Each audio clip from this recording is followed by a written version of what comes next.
Hello bachon, let us read this given question. So the given question says that consider a parallel plate capacitor of 10 microfarad with the air filled in the gap between the plates. Now one half of the space between the plates is filled with the dielectric constant 4 as shown in the figure. The capacity of the capacitor charges 2.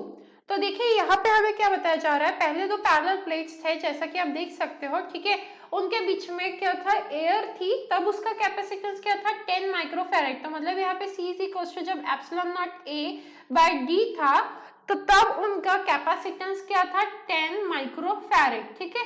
अब क्योंकि इसमें dielectric constant उन्होंने fill कर दिया, but कितने part में, सिर्फ 1/2, मतलब लेट सपोज ये टोटल A है तो यहां से लेके यहां तक जितना डाइलेक्ट्रिक है वो कितना हो गया, हाफ पार्ट में उन्होंने डाइलेक्ट्रिक फिल कर दिया है। और बचे हुए पार्ट में अभी भी एयर है, मतलब कितने बचे हुए पार्ट में, ये वाला पार्ट एक हमें दिख रहा है और ये एक दूसरा पार्ट दिख रहा है, तो ये क्या हो जाएगा A/4 हो जाएगा, राइट। मैं एक और बार अच्छे से डायग्राम ड्रॉ करके आपको बता देती हूँ। देखिए हमें कैसी डायग्राम मिलेगी फिर इसके बाद, वो क्या बोल रहे हैं कि ये दो पैरेलल प्लेट थे, इसमें हमने बीच में हाफ पार्ट में, मतलब ये कितना एरिया हो गया हमारा A/2, हाफ पार्ट में हमने डाइलेक्ट्रिक कांस्टेंट डाल दिया जिसकी वैल्यू है कांस्टेंट की 4, ठीक है, मतलब एक्चुअली डाइलेक्ट्रिक डाला है प्लेट, तो उसका कांस्टेंट क्या हो गया 4।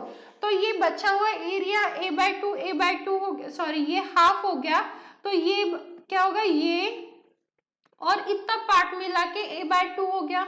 अब उसमें से ये पार्ट को कितना मिलेगा, A/4 मिलेगा, ठीक है, हाफ का भी हाफ, और इसे भी A/4 मिलेगा, हाफ का भी हाफ। तो टोटल मेरा कितना आ जाएगा, देखिए हम कर लेते हैं, A/4 प्लस A/4 और प्लस A/2 कितना आएगा इसका आंसर, देखिए ये दो 2A/4 प्लस A/2, तो यहाँ से 2 कैंसिल, तो बचा क्या A/2 plus A/2 is equal to A। तो कुछ इस तरीके से मैंने उसको डिवाइड किया एरिया को, ठीक है, ये तो बेसिक था, वैसे आपको समझ में आ ही गया होगा। तो इसके आगे अब वो क्या बोल रहे हैं, तो डाइलेक्ट्रिक कांस्टेंट की वैल्यू हमें दी गई है, वो क्या है 4 है, ठीक है, डाइलेक्ट्रिक कांस्टेंट क्या दिया हमें 4 दिया, और बचे हुए पार्ट में क्या है, अभी भी एयर ही है। और जैसा कि आप देख सकते हो ये क्या है, पैरेलल कनेक्शन है, so we are having here a parallel connection, ठीक है, पैरेलल कनेक्शन बिटवीन किसके बीच में, लेट सपोज ये हमारा C1 है, ये C2 है और ये C3 है, तो between C1 C2 and C3, C1 C2 C3 के बीच में हम पैरेलल कनेक्शन रख सकते हैं। तो यहाँ पे हमें पता है पैरेलल कनेक्शन में C इक्विवेलेंट क्या हो जाता है, directly addition, C1 plus C2 plus C3 होता है, डायरेक्ट एडिशन होता है इसमें। तो अब हमें C1 C2 C3 की वैल्यू कैलकुलेट करनी पड़ेगी, राइट। तो चलिए फाइंड आउट करते हैं C1। अब C1 के लिए क्या है, एयर है। अब हमें पता है जब एयर रहती है तो एप्सिलॉन नॉट A/D रहता है। यहाँ पे एप्सिलॉन नॉट क्या है, permittivity of free space, A क्या है एरिया और D क्या है सेपरेशन डिस्टेंस।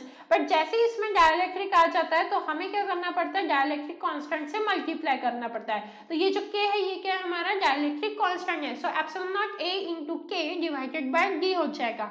तो अब C1 किसके लिए, यहाँ पे क्या है, एयर है, ठीक है, यहाँ पर भी एयर है, और यहाँ पे हमारा मीडियम है K इज इक्वल्स टू 4 के लिए। तो यहाँ पे C1 के लिए क्या आ जाएगा, एप्सिलॉन नॉट, थिकनेस हमारी D ही रखते हैं तो ये D हो जाएगा। यहाँ पे एरिया क्या है A/4, तो ये हो जाएगा A/4, राइट। तो इसके लिए लिख लेते हैं epsilon naught A and 4D। अब बात करेंगे C2 की, तो यहाँ पे तो डाइलेक्ट्रिक कांस्टेंट है, तो epsilon not D dielectric constant K, और एरिया कितना है यहाँ पे, देखिए A/2 है, तो ये हो जाएगा A/2। तो ये क्या हो गया हमारा, epsilon naught A into K divided bye 2D। अब C3 की अगर हम बात करें तो अगेन क्या आ जाएगा, एप्सिलॉन नॉट D, और एरिया क्या है A/4, तो ये हो गया A/4, तो ये क्या आ गया हमारा एप्सिलॉन नॉट A और यहाँ पे 4D।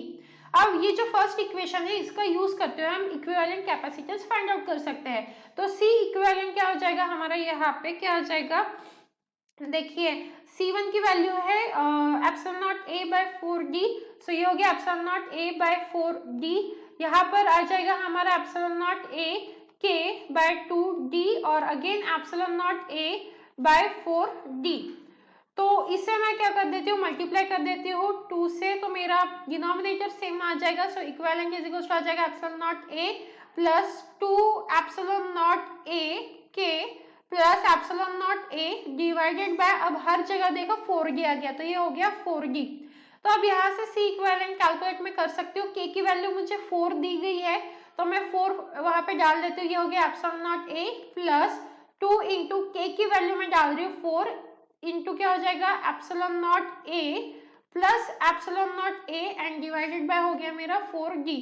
सो ये किसका इक्विवेलेंट आ जाएगा एप्सिलॉन नॉट ए, ये 1 2, तो ये हो गया 2 एप्सिलॉन नॉट ए प्लस ये 4 2 जा 8, तो ये हो गया 8 एप्सिलॉन नॉट ए और यहाँ पे नीचे 4d। So C equivalent will be equal to 8 और 2 10 एप्सिलॉन नॉट ए 4d। सो यहाँ से 2 एंड यहाँ पे आ जाएगा 5, so this is equal to 5/2 epsilon naught A by D. Now let's check हमारे ऑप्शंस कैसे दिए हुए हैं।